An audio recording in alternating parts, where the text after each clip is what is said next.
তা আমি ওই বুজুর্গকে জিজ্ঞেস করছি, আচ্ছা দাদা, আপনার কাছে যে এত মানুষ এই তেল ভরা পানি ভরা নিতে আহে, আপনি কি কইরা ফু দেন? আমার একটু নাতি হিসেবে শিখাই দেন। তো উনি কয়, শিখান যাইব না, নাতি মানুষ, তোর মনে যা চায় কোরআন পড়ে ফু দিয়ে দিস। আমি না, আপনি যা পড়েন সেইটা আমারে শিখান। আপনি কি করে ফটো দেন, আপনি দিলেই দেখি এই সাবা বাতাস লাগছে, অমুক লাগছে, তমুক লাগছে, মাথা ঘুরায়, এই হয় সেই হয়, জেনে ধরছে এটি ভালো হয়ে যায়। কি পইরা ফু দেন যে সিটা মিটা দিলেই পরিবর্তন হয়ে যায়? কি কন আপনি এগুলো? শিখান। কয় শিখাই, কিন্তু আমি কি আর করবো, মানুষ আমারে দৌড়ে, তাই আমি সূরা ফাতিহাটা পড়ি। বইটা সূরা ফাতিহা যেহেতু সূরায়ে শিফা, এটা পড়া ফু দেই। আর আরেকটা কথা কই আমি, এটা এটা কি তোরে বলবো? বইলা আল্লাহর নাম লে। কয় এটা হইল, আমি বলি মাই কুছ জানতা নেহি তেরে বান্দা মানতা নেহি। আমি কিছু জানি না, তোর বান্দারা আমারে ছাড়ে না, দিয়ে আমি ফোঁটা দিলাম, আল্লাহ তুই তারে উপকার করে দিস। কথা হইল মাই কুছ জানতা নেহি তেরে বান্দা মানতে নেহি, এতটুকুনের যদি প্রভাব থাকে, তাহলে কোরআন মজিদের আয়াতের কি প্রভাব নেই? আল্লাহু আকবার কবীরা, আল্লাহু আকবার কবীরা। এই কারণে মানুষের কানে কোরআন পৌঁছানো হয়। কারণ আরে আস্তে বসেন, সারা দুনিয়া জায়গা থাকতে আপনি হেরে হরে বের চাইতেছেন কে? কত জায়গা বসেন চুপ করে, কথা কন না। আবার কানে যদি আল্লাহর কালাম পৌঁছায়, এতে ফায়দা হয়, লাভ হয়। কানে আল্লাহর নামের তসবিহ গেলেও লাভ হয়। কোরআনের আয়াত তো আফজালুল কালাম, আজম কালাম, সর্ব সম্মানিত কালাম, সবচেয়ে উত্তম কালাম হলো কালামুল্লাহ, আল্লাহর কালাম। আল্লাহর কালামের একটু প্রভাব তো আলাদা। আল্লাহ পাকের নামের জিকিরের আওয়াজও যদি কানে পৌঁছানো হয়, তাও ফায়দা হয়। বলেন সুবহানাল্লাহ। আমরা পড়লাম, আমাদের আওয়াজ আর একজনের কানে গেছে, তাই না? গেছে না? ফায়দা হইল, আমারও ফায়দা হয়েছে, আপনারও ফায়দা হয়েছে। যাদের কানে আওয়াজটা গেছে তাদেরও ফায়দা হয়েছে। বলেন আওয়াজ করে সুবহানাল্লাহ, আওয়াজ করে বলেন আলহামদুলিল্লাহ, বলেন আওয়াজ করে লা ইলাহা ইল্লাল্লাহ, বলেন আওয়াজ করে আল্লাহু আকবার, জোরে বলেন আল্লাহু আকবার। ফায়দা হইছে, অনেক ফায়দা। এই কারণে যখন আজান দেয় তখন সব বাদ দিয়ে আজান শুনতে হয়। কারণ আজানের কালিমাগুলা কানে গেলেও মানুষের হৃদয়ে উপকার হয়। আজানের উত্তর দিতে হয়, মুয়াজ্জিন যা যা বলে তা তা বলতে হয়, এতেও ফায়দা, সম্মান। আমাদের দেশে যখন বাচ্চার জন্ম হয়, মুসলমানের ঘরে যদি কোনো সন্তান জন্ম হয়, তাহলে এই সন্তানের কানে, ডান কানে আজান, বাম কানে ইকামত দেওয়া হয়। এটা নবীজির সুন্নাহ।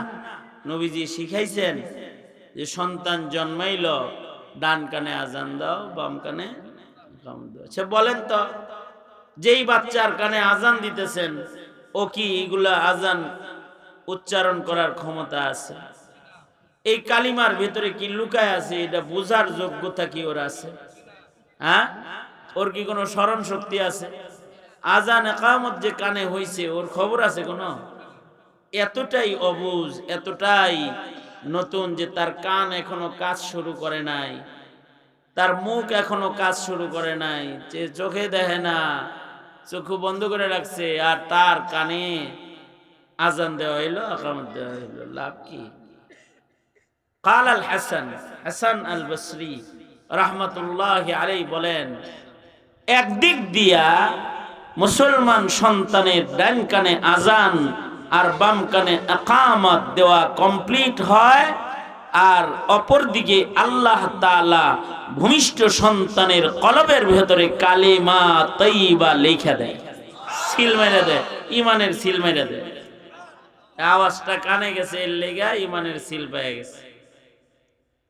এ কারণেই দেখবেন সমাজে কিছু মুসলিম ঘরের জন্ম নেওয়া সন্তান আছে যারা ইসলাম বিদ্বেষী হয়, আজান বিদ্বেষী হয়, তকবীর বিদ্বেষী হয়, তিলাওয়াত বিদ্বেষী হয়, তারা ওয়াজ নসিহত বিদ্বেষী হয়।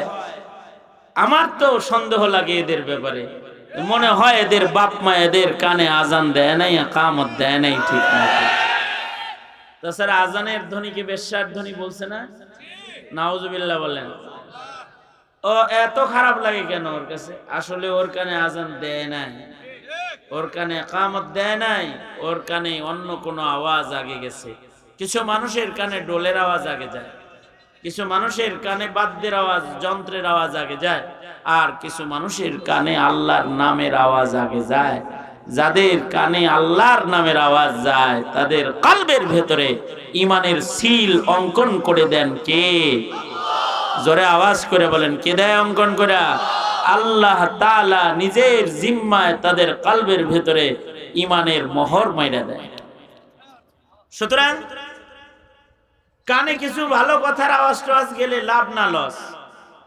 এই কারণেই ওয়াজ নসিহতের আওয়াজ মুমিনের কানে গেলে লাভ না লস। যারা ওয়াজ নসিহত শোনে তাদের ইমানের তেজ ধার বেড়ে যায়, তাদের ইবাদত করার যোগ্যতা এসে যায়, তাদের গুনাহ থেকে বাঁচার যোগ্যতা এসে যায়, তাদের ভেতরে ইমানি জজবাত তাদের চাইতে অনেক বেশি হয়। যারা ওয়াজ শোনে না, নসিহত শোনে না, তাদের হৃদয়ে ইমানের জজবাত একেবারে ক্ষীণ হয়। আর যারা ভালো কথা শুনে তাদের হৃদয়ে ইমানের জজবা বেশি হয়। যদি বেশি কোরআন শোনানো যায় তাহলে লাভ কি হয়? ইমান বাইরা যায়। ওয়াইদা তুলিয়াত আলাইহিম আয়াতুহু জাদাতহুম ঈমানা ইন্নামাল মুমিনুনা আল্লাযীনা ইযা যুকিরাল্লাহু ওয়াজিলাত কুলুবুহুম ওয়াইদা তুলিয়াত আলাইহিম আয়াতুহু জাদাতহুম ঈমানা। আল্লাহর কালাম যদি মুমিনের কানে খালি পড়া হয় তাতেও মুমিনের ঈমান বেড়ে যায়, ঈমান বেড়ে যায়।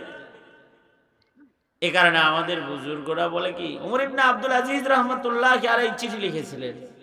উনি তখন সারা দুনিয়ার 2/3 অংশ জমিনের আমিরুল মুমিনিন হযরত ওমর ইবনে আব্দুল আজিজ, ওমরে সানি ওনাকে বলা হয়।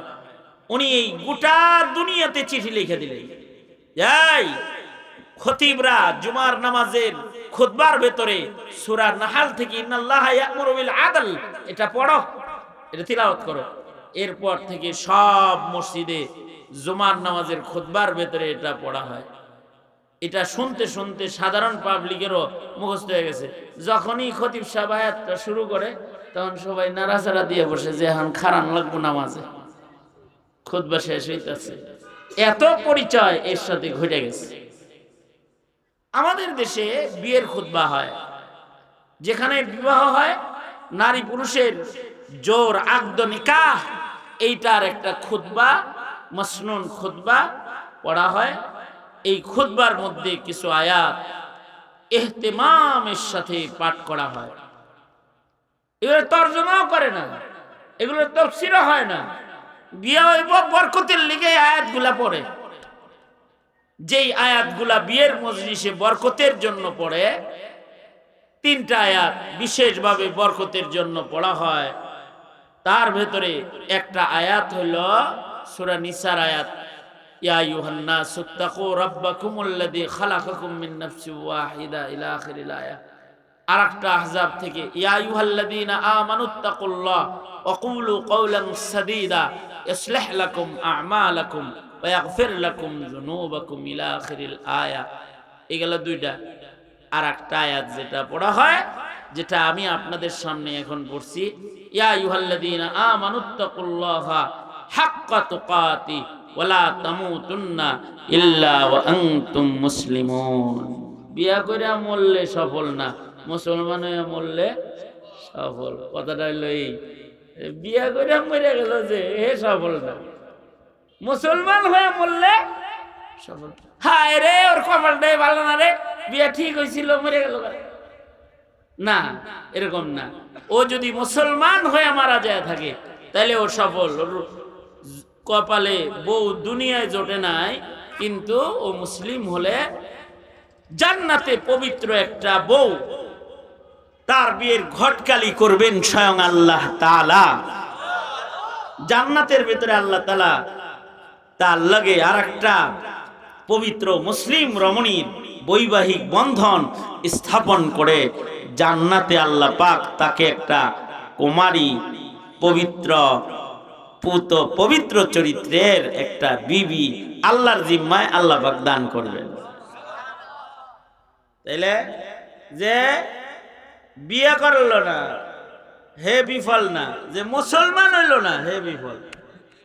এই জন্য বিয়ের মজলিসে আয়াতটা পড়া হয়, ইয়া আইয়ুহাল্লাযীনা আমানুত্তাকুল্লাহা হাক্কা তুকাতিহি ওয়া লা তামুতুন্না ইল্লা ওয়া আনতুম মুসলিমুন।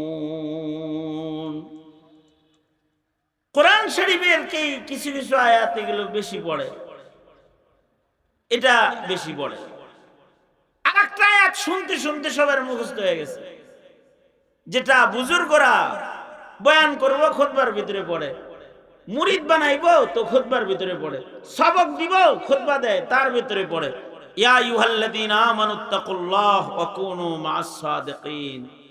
শুনতে শুনতে রিকশাওয়ালার আয়াতটার সাথে পরিচয় এত বেশি, এই আয়াত তিলাওয়াত করে যদি বলা হয় কোন তো ভাই এটা কি কোরআন শরীফ না হাদিস শরীফ, তো সবাই বলবে যে এটা কোরআন শরীফ। কারণ এইটার সাথে শুনতে শুনতেই একটা সবার সাথে একটা তাআরুফ, পরিচয় পরিচিতি কোরআনের আয়াত হিসেবে এটা এস্টাবলিশড হয়ে গেছে বেশি শুনতে শুনতে, ঠিক না? আমার সাথে এক লোকের দেখা হয়েছে যিনি কিতাব লিখছে হরুফুল কোরআন, কালিমাতুল কোরআন, তারপরে মুফরাদাত কোরআন, এগুলা লিখছে। সে সুন্দর সুন্দর কিতাব লিখছে। তা আমি তারে বললাম, হায় রে, আসেন আপনার আঙ্গুলের মাথাটা আমি চুমা দিই, আপনার চোখটারেও চুমা দিই। কারণ হইল আপনার এই চোখ হরুফুল কোরআন কিতাব লিখছেন, আপনি তো কোরআন শরীফের সিগাতুল কোরআন কিতাব লিখছেন। কোরআন শরীফের প্রত্যেকটা সিগার ভিতরে আপনার নজর গেছে, ব্রেন গেছে। কোরআন শরীফের প্রত্যেকটা অক্ষরে অক্ষরে অক্ষরে অক্ষরে আপনার নজর গেছে, কলম চলছে, ব্রেন এগুলোকে ফিকির করছে। দিয়ে ওগুলো আছে নাকি? আছে তো, মাশাআল্লাহ। নামান, ডাইনাত তোলেন, বাবা তোলেন নাই তো, নামান। এবার মুখ আছে যে এটাও একটু প্রকাশ করেন, সবাই মিলা জিলা আপনাদের মুখ যে আছে এটা একটু প্রকাশ করেন, বলেন আল্লাহু আকবার। সেই তো, আর একটু জোর করে ভালো করে আওয়াজ আছে যে এটা বুঝেন, আল্লাহু আকবার।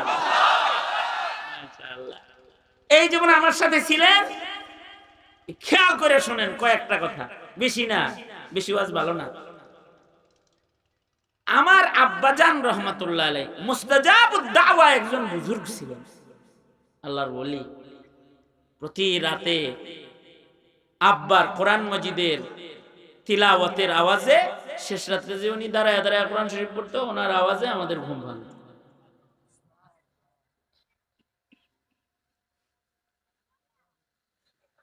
এই যে রমজান মাস আসতেছে, বুড়া বয়সে একা তারাবি পড়াইছে, একা তারাবি পড়াইছে। আমার আব্বার তিলাওয়াত এত সুন্দর ছিল, কণ্ঠ। আমার বাবার পিছনে তারাবি পড়তে 15 মাইল দূর থেকে, 10 মাইল দূর থেকে সাইকেল চালায় মানুষ আইতো আমার আব্বার পিছনে নামাজ পড়তে। আমার আব্বাজান রহমাতুল্লাহি আলাইহি, ওনারে দেখছি, ওনার 3 মেয়ে, আমার বোন 3টা, এদিরে ডাক দিত। জীবনে কোনোদিন নাম ধরে ডাক দিচ্ছে না, জীবনেও না। খুব আদর করে ডাকতো, বড় আম্মু বড়টারে, মাইজা আম্মু মেজোটারে, ছোটটারে কখনো কখনো আদর করে বলতো কুটি আম্মু। এভাবে ডাকতো। তা আমাদের আবার নাম টাম ধরে ডাক ডুক দিত। তা আমরা আব্বারে মাঝে মাঝে আঘাত করতাম, আব্বার বাড়িতে মার অভাব নাই, আমাদেরকেও ডাকতো আব্বু বলে ডাক দিত, নাম ধরে ডাকতো আমাদের, কিন্তু মেয়েদের জীবনে কোনোদিন নাম ধরে ডাক দিচ্ছে না।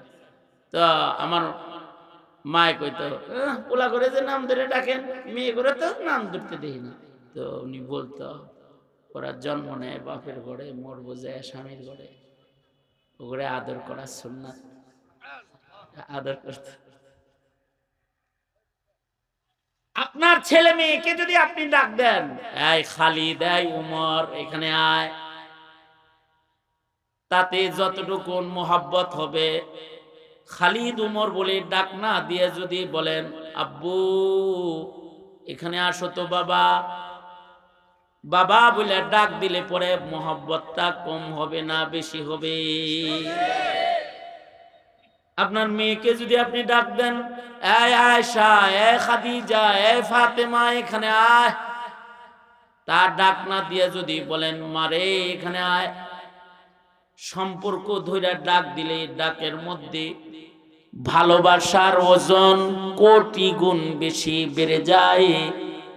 পৃথিবীর অন্যান্য উম্মতের নাম ধরে ডাকলেও, ইয়া ইউহান্নাস বলে ডাকলেও